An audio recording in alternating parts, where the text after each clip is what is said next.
सुदीप बहुत भला और अमीर व्यक्ति था। उसकी पत्नी हेमा भी बहुत नेक दिल थी।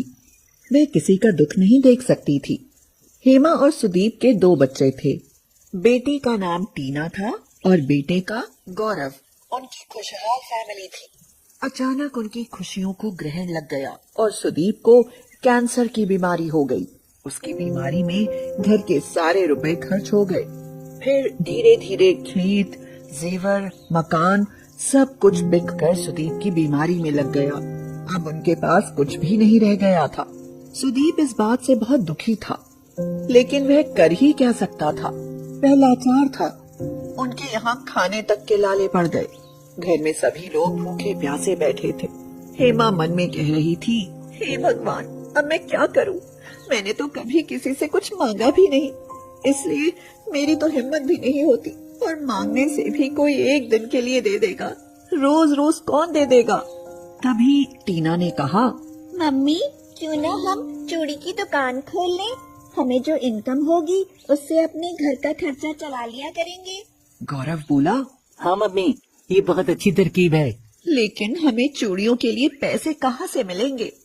मम्मी, सुभाष अंकल तो पापा के दोस्त है ना, उनकी चूड़ी और कॉस्मेटिक्स की थोक की कितनी बड़ी दुकान है। ऐसा करते हैं, उनसे ही चूड़ी उधार ले आते हैं, उनके पैसे बाद में चुका देंगे। ये बात हेमा को ठीक लगी। वह सुभाष की दुकान पर पहुंची और अपनी बात उससे कही। सुभाष बोला, भाभी जी, मैं सुदीप के बारे में बहुत चिंतित हूँ, पर क्या कर सकता हूँ। अब इस तरह से अगर हेल्प हो सकती है तो मैं हरदम मदद के लिए तैयार हूँ। हेमा सुभाष की दुकान से चूड़ियां ले आई। वह चूड़ियां बेचने के लिए जाने लगी। उसकी चूड़ियां बिकने लगी। जैसे ही उसकी आवाज आती, चूड़ियां पहन लो, रंग बिरंगी चूड़ियां, वैसे ही सब महिलाएं आने लगती और कहती, चलो चलो, हेमा चूड़ी वाली आ गई। दूसरी महिला बोली, और क्या, कितना आराम है। वैसे हमको शहर जाना पड़ता, अब यहाँ ही चूड़ियाँ मिल जाती हैं। एक बात और है, इससे चूड़ी लो तो सही दामों में भी देती है। सबसे बड़ी बात यह है कि यह उधार भी कर लेती है।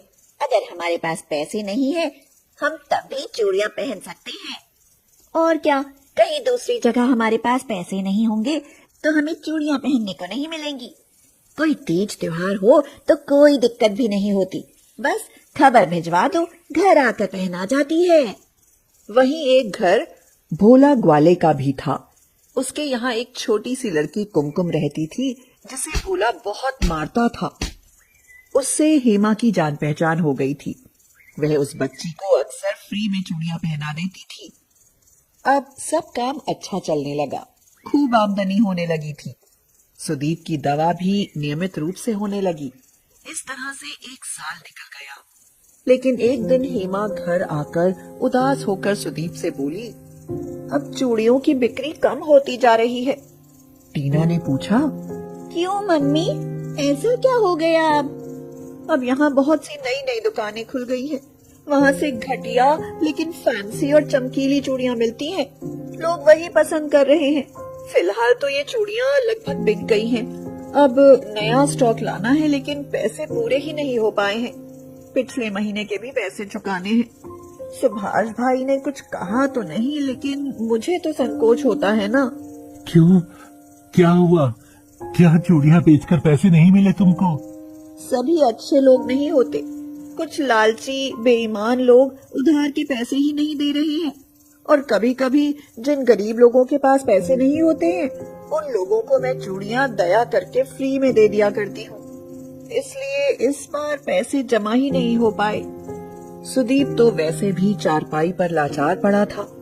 ये सुनकर वह दुखी होकर बोला, लेकिन किसी भी काम या बिजनेस में केवल दया से ही काम नहीं चलता है। पैसों का काम पैसों से चलता है। तो अब मैं क्या करूं? मेरा दिल ही नहीं मानता। अब तो बाकी सामान लाने के लिए पैसे ही नहीं रहे। अब ये बची हुई चूड़ियां भी बेच लूं, फिर ये काम ही खत्म कर दूंगी। मैं अब बाजार की कंपटीशन में भी नहीं टिक पाऊंगी। सबसे अच्छी और सस्ती चूड़ियां मैं कहाँ से लाऊंगी? टीना बोली, ठीक है मम्मी, फिर हम सब मिलकर कोई और काम कर लेंगे। हम सब मदद करेंगे। वह तो सब ठीक है, लेकिन कोई काम शुरू करने के लिए भी पैसे चाहिए बेटा। अगले दिन हेमा उदास होकर बची हुई चूड़ियां बेचने निकली। उसकी चूड़ियां आज नहीं बिकी थीं। घर वापस आते समय वह भोला के घर के सामने से निकली। उसने कुमकुम को आवाज दी, कुमकुम, बेटी कुमकुम, जरा बाहर आना। कुमकुम रोते हुए बाहर आई। हेमा ने उससे पूछा, क्या हुआ बेटी, तुम रो क्यों रही हो? मुझे बापू ने बहुत मारा है। मैंने खाना नहीं बनाया था, उनको गुस्सा बहुत आता है। ओह, मुझे यह सुनकर बहुत दुख हो रहा है। अब मैं चूड़ी बेचने नहीं आया करूंगी, इसलिए मैं यहाँ आई हूँ। मैं अपना काम खत्म कर रही हूँ। मैं अपनी बची हुई सारी चूड़ियाँ तुमको दे रही हूँ। ये तुम्हारी नाप की ही हैं। तुम जब जब ये रंग बिरंगी चूड़ियाँ पहनोगी तो मैं तुमको याद आऊंगी। ये सुनकर कुमकुम बहुत उदास हो गई और बोली, आंटी, तुम कितनी अच्छी हो। जाने कितनी बार तो तुमने मुझको खाना लाकर खिलाया है। बिल्कुल मेरी मम्मी की तरह लगती हो। पता नहीं मेरी मम्मी मुझे छोड़कर कहाँ चली गई और मुझे प्यार करने वाली केवल तुम ही तो थी। अब तुम भी जा रही हो। हेमा ने अपनी सारी चूड़ियाँ उसको दे दी और दुखी मन से अपने घर लौट आई। उसी दिन आधी रात को अजीब सी छन्न छन्न की आवाज सुनकर उसकी नींद खुल गई। उसने देखा कि उसके कमरे की अलमारी में तरह तरह की रंग बिरंगी चमचमाती हुई चूड़ियां भरी है। कमरे में एक बहुत ही खूबसूरत परी खड़ी हुई है। जिस तरफ को भी वह छड़ी घुमाती है उसी तरफ शानदार चूड़ियां भर जाती हैं। अपनी जिंदगी में हेमा ने ऐसी खूबसूरत चूड़ियां नहीं देखी थी। हेमा घबराई हुई हक्की बक्की खड़ी थी। उसने घबराए स्वर में पूछा, अरे, आप कौन हैं? तो परी मुस्कुराती हुई बोली, मैं परियों की रानी किरण हूँ। बसंत पंचमी को हम लोग यहाँ धरती पर जंगल में घूमने आते हैं, लेकिन सवेरा होने से पहले हमें जाना पड़ता है। उसी बीच में मेरी बेटी कुमकुम एक हिरण के पीछे दौड़ती हुई दूसरी तरफ चली गई। हमें जल्दी से जाना था, इसलिए ज्यादा हम रुक नहीं सकते थे। हम चले गए और जब हमने देखा तो वह वहां नहीं थी। सवेरे यह भोला घास लेने गया हुआ था, उसको यह भोला ले आया। हेमा ने हैरानी से पूछा, अच्छा, तो कुमकुम भोला की बेटी नहीं, आपकी बेटी है? हाँ, लेकिन वह बहुत दुष्ट है। वह उसको बहुत मारता पीटता है। तुमने उसकी बहुत मदद की। तुम बहुत अच्छी हो, इसलिए मैं तुम्हारी मदद कर रही हूँ। अब तुम्हें काम खत्म करने की जरूरत नहीं है और ये चूड़ियों का भंडार कभी भी खत्म नहीं होगा। बस मेरा एक काम कर देना। बसंत पंचमी को मेरी बेटी कुमकुम को जंगल में मेरे पास ला देना। चलते चलते उसने अपनी छड़ी को सोते हुए सुदीप की ओर घुमाया। आश्चर्यजनक रूप से सुदीप ठीक हो गया। अगले दिन हेमा फिर से अपनी चूड़ियों की टोकरी को सजाकर चूड़ी बेचने निकली। चूड़ियां पहन लो, चूड़ियां। उसकी आवाज को सुनकर एक महिला निकली। उसने जैसे ही उन चूड़ियों को देखा वह दंग रह गई। थोड़ी ही देर बाद यह बात सारी महिलाओं में फैल गई। वहां भीड़ लग गई। एक महिला बोली, ऐसी चूड़ियां तो जिंदगी में किसी ने नहीं देखी है। तो दूसरी महिला ने कहा, इनके सतरंगी रंग हैं, सब रंग के कपड़ों पर जचती है।